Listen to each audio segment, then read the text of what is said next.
Nashville. Many of you know Mary Mancini. She's got a little something to say about this today. Thanks for all coming. My name is Mary Mancini. I'm a New Yorker by birth, a Tennessean by choice. But today I'm a Badger.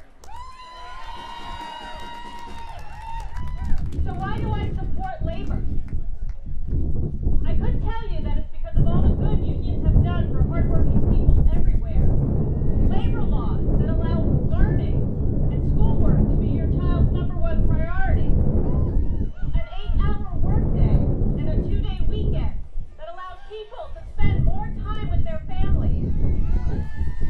And pensions that allow our senior citizens to retire in dignity after a life of hard work.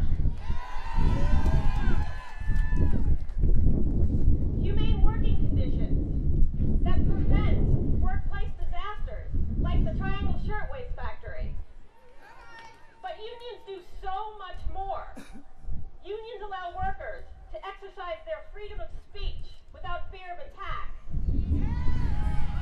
Unions allow workers to voice their concerns about dangerous policies. Unions allow teachers to speak up for better working conditions in their classrooms. And unions hold large corporations accountable. Now, I'm not telling you anything that you don't know when I say that unions help build the middle class in this country. But I am going to tell you something new when I say that we need unions because they are going to have to rebuild it once again. Yeah! Like in Wisconsin, in Tennessee we have a new majority in the state legislature. Boo! And their first order of business has been to launch an attack on what they see as the biggest threat to our state. Tennessee's teachers and firefighters and policemen and other hardworking people who live and work here. Their plan is to not only end a teacher's right to negotiate, a right which has created good jobs and safe workplaces for decades, but to also take away the voice of hardworking Tennesseans by barring them from participating in the political process. This is a direct attack on freedom. The freedom of overworked and overwhelmed teachers to negotiate for fair pay and better classroom working conditions. That's right, the freedom of laborers and bus drivers to have a voice in their elections. And the freedom of hardworking people everywhere to join unions. And they're not shy in telling you this. They have actually said that they introduced the bills in the Tennessee state legislature because they believe, quote, unions are an obstacle to progress.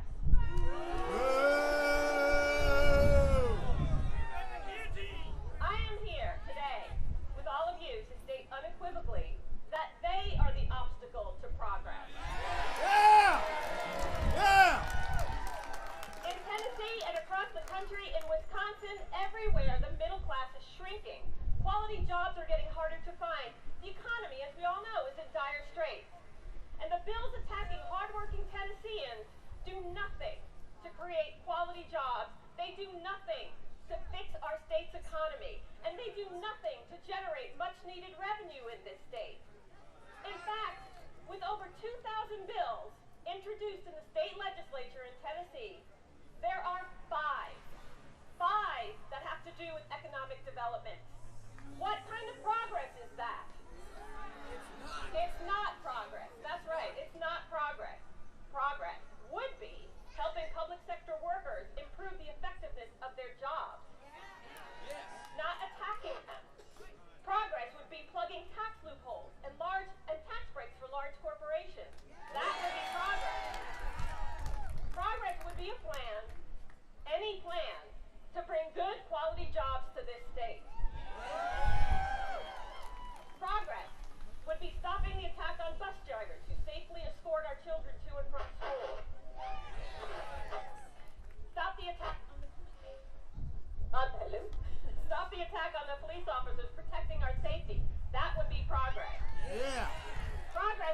fixing our crumbling roads and our infrastructure.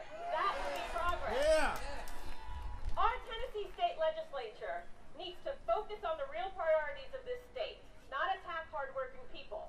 They need to focus on creating quality jobs, boosting our economy, and generating revenue. That's what they need to focus on. Now we need to keep this pressure up. We need to keep this pressure up on our state legislature. You need to keep calling your state representatives and telling them what the priorities are, what your priorities are. Stop attacking hardworking people. Bring good jobs to the state. Generate revenue. Boost our economy. Those are our priorities. Keep up this pressure. How many of you do you know a wealthy teacher? How many of you know a wealthy bus driver? A wealthy firefighter? Now, how many of you know a wealthy legislator? Yeah. Thank you. Keep the pressure up. Appreciate it. Thanks for coming. Thank you, Mary. Now, Gordon Ellis has a song for us you might like.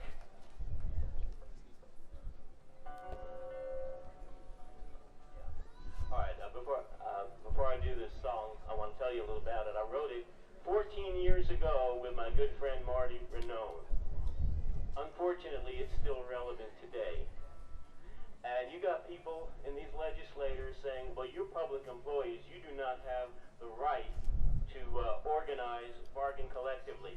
They've got some things confused. Don't confuse service with servitude. Well, I'm still here.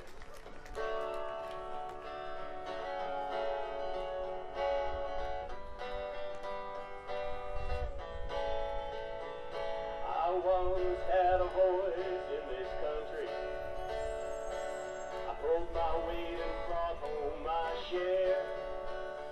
Now that same loyalty and dedication doesn't seem to get me anywhere. The cutbacks and shrinking of the dollar continue to downsize my life. But no matter the color of my collar, my contribution must be recognized, 'cause I'm still here. Pulling 18 wheels, I'm still here. Making cars and pouring steel. But you can minimize the difference that I make. You can close your eyes and even turn away, but I'm still here. Yeah. Well, the boys who make the rules and wield the power, they just keep on looking out for number one, while frustration is growing by the hour. On the lines where the job is getting done, hey, I'm still here. On the farms and in the fields, I'm still here. On the phones and in the field. Well, you can minimize the difference that I make. You can close your eyes and even turn away, but I'm still here. We're all in this together, depending on each other. We gotta find a way where everybody wins. 'Cause I'm still here, raising kids and paying bills. I'm still here, keeping my end of the deal. Now you can minimize the difference that I make. You can close your eyes, even turn away,